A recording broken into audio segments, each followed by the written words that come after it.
Bonjour à tous, on va y aller en mode audio aujourd'hui. Ça prend pas mal, un petit peu de temps, d'investissement de temps pour produire les vidéos. Et je vous parviens avec une vidéo sans image, euh, un audio. La vidéo va mieux pour la majorité des gens, surtout cette plateforme comme YouTube. Et ça va beaucoup mieux comme accessibilité que les podcasts. Les podcasts aussi sont merveilleux pour ça, pour l'accessibilité, surtout pour annoncer la parole de Dieu, pour présenter des enseignements, des présentations et toutes sortes de choses comme ça sur des sujets de pointe, d'actualité qu'on a besoin d'entendre ponctuellement sur un sujet quelconque. Si vous aimez l'ensemble des vidéos de ce canal, Jalon Vie, canal où moi j'enseigne des choses en lien avec la parole de Dieu, raccrochant au passage des sujets d'actualité. Il y a toutes sortes de sujets, vous pouvez voir. Si vous aimez, si vous aimez le canal, abonnez-vous, ça vaut la peine. J'ai de bons sujets qui s'en viennent pour vous. Et si je ne touche pas sur un sujet qui vous préoccupe, veuillez m'en faire part, s'il vous plaît, comme suggestion. Ça me fera plaisir d'accueillir vos suggestions ainsi que vos commentaires, les commentaires constructifs et toujours dans la politesse et la bonne humeur. Et c'est comme ça qu'on avance. Les vidéos les plus réactifs, c'est lorsque on parle de droit de la mort dans la dignité, d'assistance à mourir. Lorsque j'ai fait quelques vidéos sur le sujet, j'ai eu des réactions vives, des réactions fortes. C'est un sujet qui vient chercher beaucoup de monde dans leurs émotions. Ça vient chercher soit que on a connu des situations, on a connu des personnes en lien avec des maladies incurables, avec de grandes souffrances et avec un grand désir d'en être libéré, ou même des gens qui m'ont écrit et qui étaient en proie d'une grande souffrance. Moi, mon idée ne change pas, et si vous lisez la Bible, on nous invite à la persévérance, et la persévérance en Dieu, la persévérance en Christ, parce que le Christ qui réside dans le cœur donne la joie. Et il est écrit dans la Bible à plusieurs endroits que la souffrance devient un joug léger en Jésus-Christ. C'est lui qui apaise nos souffrances. Et c'est en lui que nous devons toutes choses, ou que nous faisons toutes choses, parce qu'il nous a créés, que lui est au-dessus de tout, et que la persévérance n'est pas sans récompense. C'est en endurant les souffrances, la maladie, l'affliction, il s'est dit à plusieurs reprises. Je vous citerai dans quelques instants quelques versets, et j'en ajouterai davantage d'autres dans la description de cet audio, de cette vidéo. D'ailleurs, ceux qui seront cités dans la vidéo. Tous les versets seront dans la description. Si vous n'avez pas le temps de les noter. Ou de toute façon, moi, je vous invite toujours à aller relire les versets. Quand on cite des versets, souvent, il y a la phrase et non pas la péricope au complet, non pas le paragraphe au complet. Alors, c'est toujours intéressant d'y aller avec le contexte de la parole et en la méditant aussi, ça donne le ton.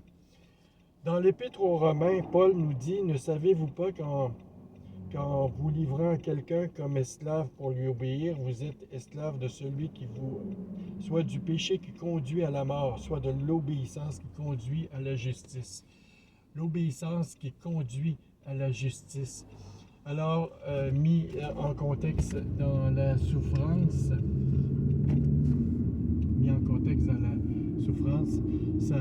ça donne le fait d'obéir, le fait d'endurer sa souffrance en Jésus-Christ. Ça lui donne un sens, ça lui donne une justice. Et il y a la proximité avec Dieu aussi qui se fait en Jésus-Christ et avec l'Esprit Saint.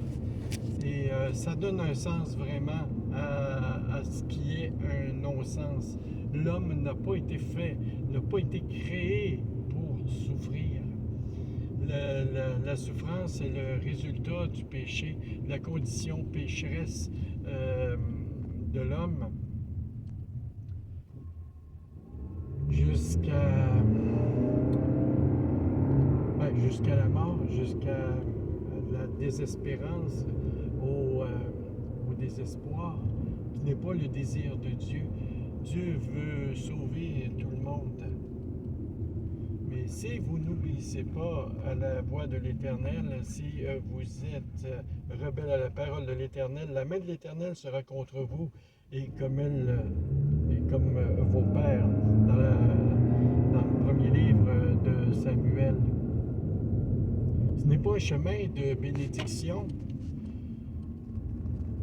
que de vouloir suivre son propre dessein, de vouloir en finir avec la vie, demander l'assistance médicale à mourir.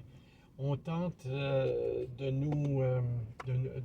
nous faire part, on tente de nous convaincre que c'est pas la même chose que le suicide, que c'est pas la même chose que l'euthanasie.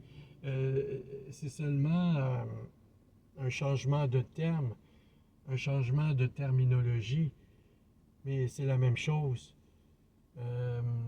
On ne peut pas abréger sa vie et on ne peut pas rajouter des coudées à sa vie non plus. Notre condition est d'accepter la vie que Dieu nous donne. Et nous devons prendre comme un devoir, comme un privilège, cette souffrance comme un lieu pour se rapprocher de Dieu, pour connaître sa volonté, parce que c'est une circonstance que nous vivons ici sur terre. Nous ne serons pas toujours sur terre. Et notre devoir, notre conscience est de se préparer à voir un jour notre Seigneur dans sa plus grande gloire, dans ce royaume qu'il promet pour nous. Un royaume où il n'y aura plus de gens tristes, de gens malades et de gens malheureux, où il y aura l'allégresse tout le temps, tout le temps, tout le temps.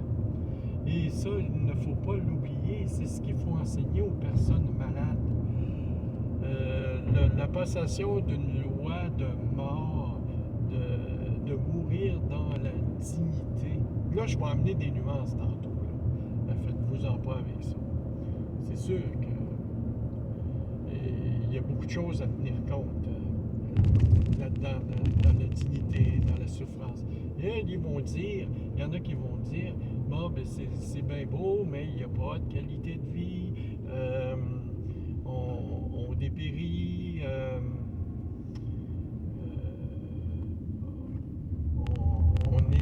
dans une vie triste, il n'y a plus de qualité de vie. Alors, à quoi ça sert de vivoter plusieurs années, d'agoniser sur plusieurs années, de dépérir sur plusieurs années? Oui, je suis d'accord. Mais le Seigneur, c'est lui qui détient la réponse. Si vous aimez la vie et que la vie ne vous sert plus, que vous n'avez pas de qualité de vie, accrochez-vous à une passion, accrochez-vous à quelque chose, accrochez-vous à Dieu aussi. Le problème, c'est qu'actuellement, la société, les gens de la société, et je parle au Québec, peut-être ailleurs dans le monde, c'est comme ça où il y aurait plus de nuances à faire. Ici au Québec, les gens n'ont pas de fondement spirituel, ne sont pas équipés, ne sont pas résilients. Il y en a certains qui sont résilients, mais beaucoup se laissent aller alors qu'ils sont décomptés, alors qu'ils disent à quoi bon, à un moment donné, il faut mourir de quelque chose à un moment donné, et puis on est libre et on doit choisir. Il ne faut pas oublier que, et c'est le dernier verset que j'ai lu dans le premier livre de Samuel, et 1er Samuel chapitre 12-15, le Seigneur n'amène pas sa bénédiction dans notre vie si on reste dans nos cantes à soi et si on pense au suicide, si on a des idées noires et même si on va de l'avant. Ce individuellement. Collectivement, le phénomène est inquiétant. Si les lois passent, si les sociétés ne sont pas bénies actuellement, et vous irez voir l'article que j'ai publié la semaine dernière dans la communauté de Jalonvie. Vous irez voir l'onglet communauté. Je publie des articles des fois en lien avec des vidéos ou en lien, pas en lien du tout, mais je vous invite à y aller. Et il y a quelqu'un qui disait, une évangélisatrice connue en Europe, qui disait, si les sociétés vont mal, c'est parce qu'on a mis Dieu à la porte. On n'écoute pas Dieu. On ne tient pas compte de Dieu. Alors c'est pour ça qu'il ne nous amène pas sa bénédiction. Si nous mettons Dieu dans notre vie, que ce soit personnel, que ce soit collectivement, c'est là qu'il soutient nos actions et c'est là qu'il se met dans nos vies. Et puis le deuxième aspect de la souffrance et de la maladie, n'avez-vous pas pensé au miracle? N'avez-vous pas pensé que vous pouvez être guéri? Si nous n'avons pas le pouvoir d'ajouter une coudée à notre vie, Dieu, lui, a ce pouvoir-là. Il y a des gens, ma belle-mère, il y a à peu près une dizaine d'années, était décomptée. Elle souffrait d'un cancer du pancréas. Elle a été opérée pour ça. Et jamais, humainement parlant, cancer du pancréas, ça ne pardonne pas. Il n'y a personne qui se tire de ça. Mais c'est la mort assurée. De plus, elle avait un problème cardiaque et elle avait un problème respiratoire. Aujourd'hui, elle est en santé car le Seigneur l'a délivrée, car le Seigneur lui a redonné quelques coudées à sa vie. Elle a maintenant 88 ans. Oui, il faut avoir l'espérance en la vie. Nous avons été créés pour la vie. Nous avons avancé jusque-là en vie, en bonne santé, mais cette épreuve-là est l'occasion pour vous, l'occasion pour les gens que vous connaissez de se rapprocher de Dieu, de se préparer Non pas baisser les bras, remettre les armes. Où c'est que vous allez aller? Le lac de feu existe vraiment. L'enfer existe vraiment. Si vous partez d'ici avec vos tourments, avec vos problèmes, ça ne vous quittera pas comme ça. Seul Dieu peut nous délivrer du mal. Seul Dieu peut nous délivrer des tourments. Seul en présence, vous allez avoir la paix.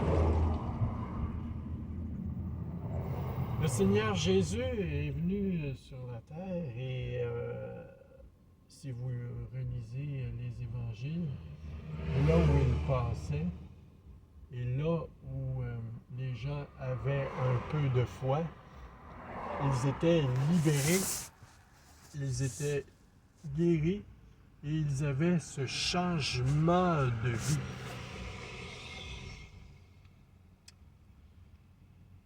Je crois qu'il faut changer ses lunettes aussi.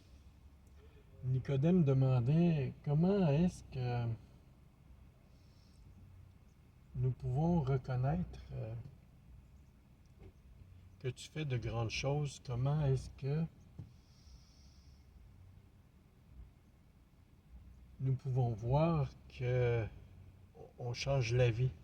Je paraphrase un peu, vous irez voir dans l'évangile de Jean au verset 3 qui dit si vous renaissez